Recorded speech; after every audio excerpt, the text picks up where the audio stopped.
they talk to the media, and Fernando Mendoza, oh, how does it feel to be here? He's like, honestly, I don't want to be here. I'm really upset. I'm not at practice. I need to be getting reps. I need to be at practice. I kind of love this guy, guys. However, I do need to add, he is understandably so ticked off that he's not in Raiders camp, because guess what? Kirk Cousins is getting all of the first team reps. Now, we have a little divide. Does this matter? Does it mean anything? Are they bringing him along slowly? You don't want to put too much on his plate. This is a guy with 2 graduate school degrees already from like good business schools. This is a very smart guy. He can absorb everything. He is obsessed with football. He was given the Most Aura Award at this rookie premiere event. And Mendoza, of course, was shocked. Like, this is a real quote, they tell me. I feel like I have the least aura. I'm a cornball. Like, that's a real Mendoza quote. He is a nerd. He wants to obsess over football. And I agree. And I know Raiders fans don't want to hear this. But there's a new regime. Out with the old guys, old quarterbacks, in with Kirk Cousins. Maybe he's a great bridge quarterback for a game or 2 or 3 before you hand the reins over to Mendoza. Or Kirk Cousins is partnering up with Kubiak, because Kirk has eyes for that starting job.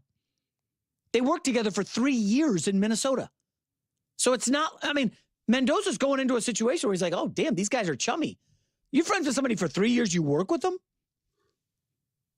I mean, what if there's a world where Mendoza doesn't play? And I know that has worked with Patrick Mahomes and Aaron Rodgers. Yes. Hello, those are good franchises. They had good quarterbacks before them.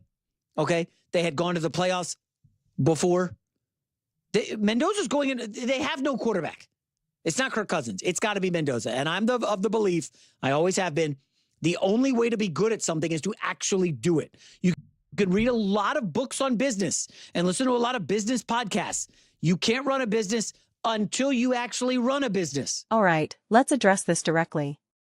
Listen, someone needs to say this to the doctors, the surgeons, and the lawyers who spend years observing, watching, and learning before they ever get to handle critical, life-or-death cases. It takes time. I have news for you. Playing quarterback is not equivalent to running a business, okay? And you might argue, well, the Packers were a great team, and the Chiefs were a great team, and that's why everything worked out for them. But here's the thing, you are not a great team yet. This is a new regime. Ownership has gotten better. The roster has improved. Coaching has upgraded. The quarterback position has been elevated. Honestly, everything the Raiders have done so far has been flawless. I'm just going to be straight with you. It has been 100% perfect. They are providing themselves with real options and multiple routes to becoming incredibly successful. They are pulling every correct lever and making every right move. That is simply a fact. Before I go any further, please, Las Vegas Raiders fans, do not forget to subscribe and watch the full-length version of this video. When you do that, view counts explode. Subscriber numbers also go through the roof. And this isn't about chasing views. It isn't about hunting for subscribers. It's about being able to create Las Vegas Raiders content that people genuinely want to watch and talk about, so we can continue having the most unbiased, down-to-earth, authentic conversations about the Las Vegas Raiders. It really makes a massive difference. So please do consider doing that. But yes, having Kirk Cousins on board is incredibly smart. For one thing, you are correct. He has deep familiarity with Clint Kubiak and already has that pre-existing connection. Don't you think that will be an amazing translation for Fernando Mendoza? Also, I am not telling you right now that Kirk Cousins is an elite quarterback, but he does have an elite understanding of how to play the quarterback position at the NFL level. He is a longtime veteran with many seasons under his belt, has experienced a tremendous amount of success, and possesses an elite grasp of what Clint Kubiak is trying to accomplish with the Raiders this season.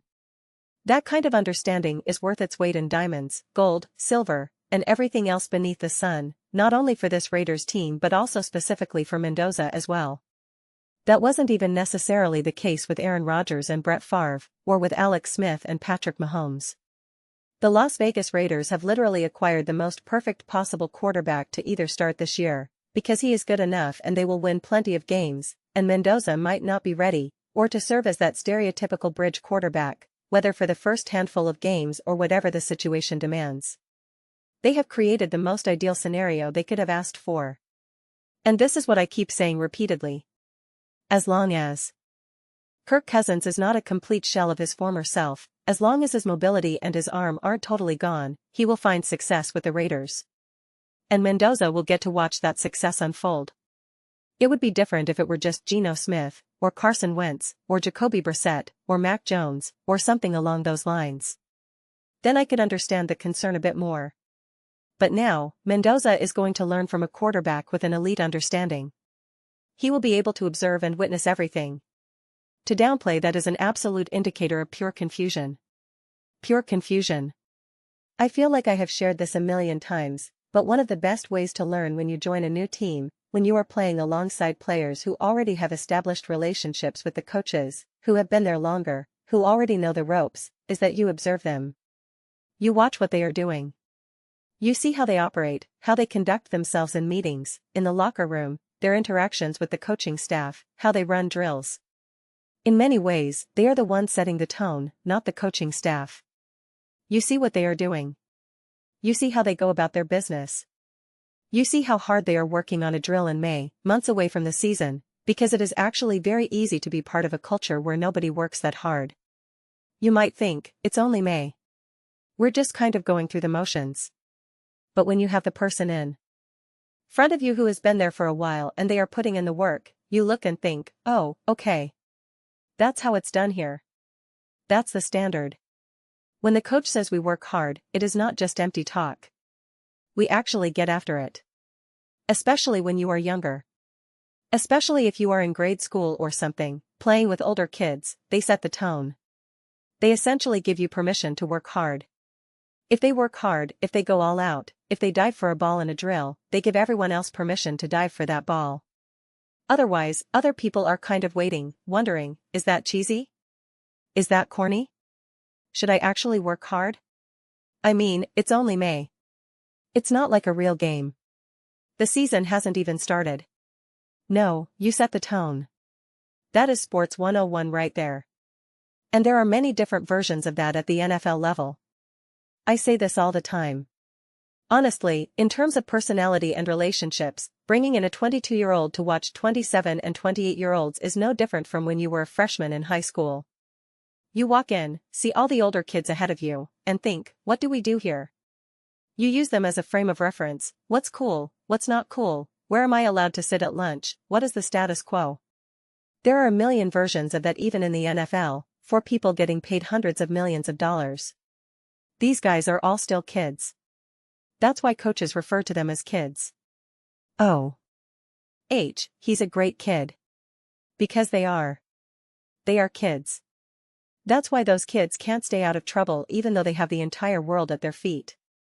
So Mendoza is an absolute grown-up. Mendoza is awesome, amazing, and still has plenty to learn and plenty of room to grow. And they got the best possible quarterback to facilitate that. They got the best quarterback for that situation. I don't know why we keep trying to downplay that, or why we are now trying to manufacture some sort of controversy like, oh, Kirk Cousins is able to be buddy-buddy with Clint Kubiak, what is that going to look like? It is going to be awesome. It is going to be awesome to have that relationship dynamic established for Fernando Mendoza to witness. To have Kirk Cousins give him everything. For Kubiak to say, Kirk, I really need you to work and put in the time with Mendoza, and for Kirk Cousins to actually do that. For them to be able to break down film together, that matters.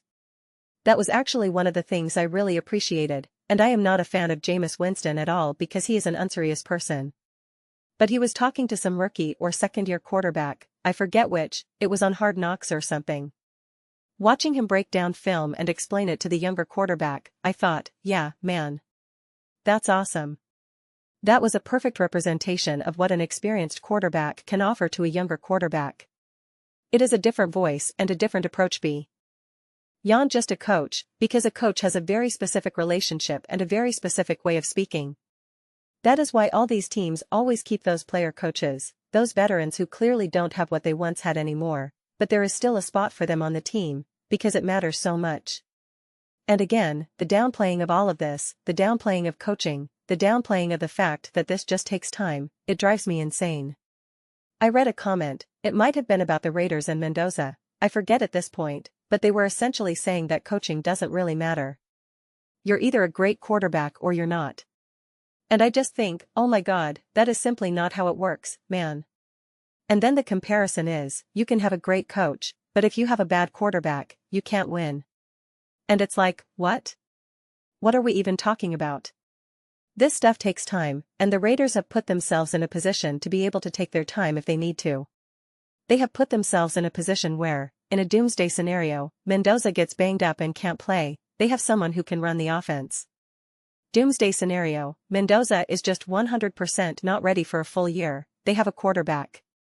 Doomsday scenario, Kirk Cousins is actually pretty legit, and now Mendoza has to sit, we are going to win a lot of games. Doomsday scenario, no matter how you look at it, it is a smart path.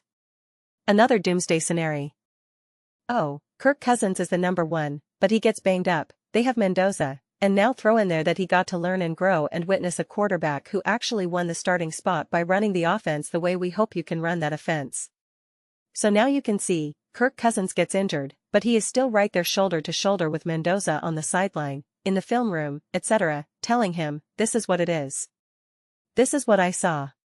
See this play that I made? This is why I got off this progression, because I saw this defensive back come down the field and I recognized that I am cutting that target out. I have to move on to my next one. See when I changed the play at the line of scrimmage here? See how I adjusted protections? This is why I did it, and this is why I did it in real time.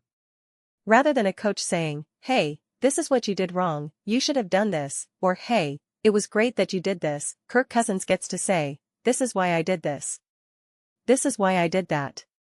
When he makes a mistake and Clint Kubiak says, hey, you should have done this instead, you can see, and Kirk Cousins can now share, well, this is what I was thinking. And Mendoza now gets to see, well, this is what I would have done, but I see what Kirk Cousins was thinking, and I see what the coach is saying.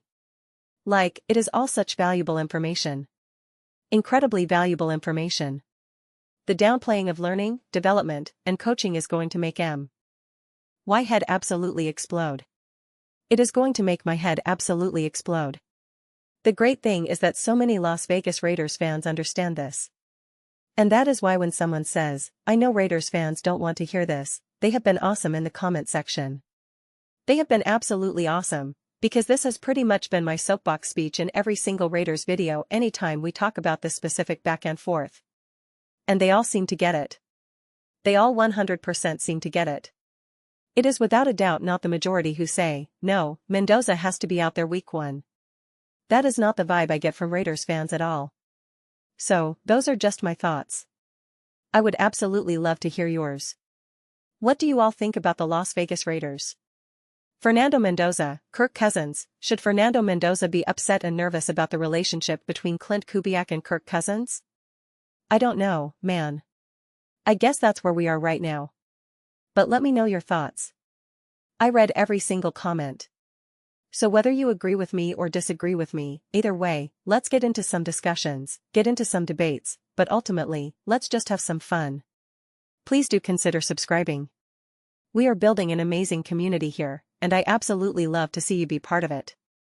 I want to build something that we all genuinely feel connected to, something that we are really excited to be part of. I think we are on our way to doing that. Please do not forget to give this video a thumbs up. This really does help with visibility and the algorithm. Thank you so much.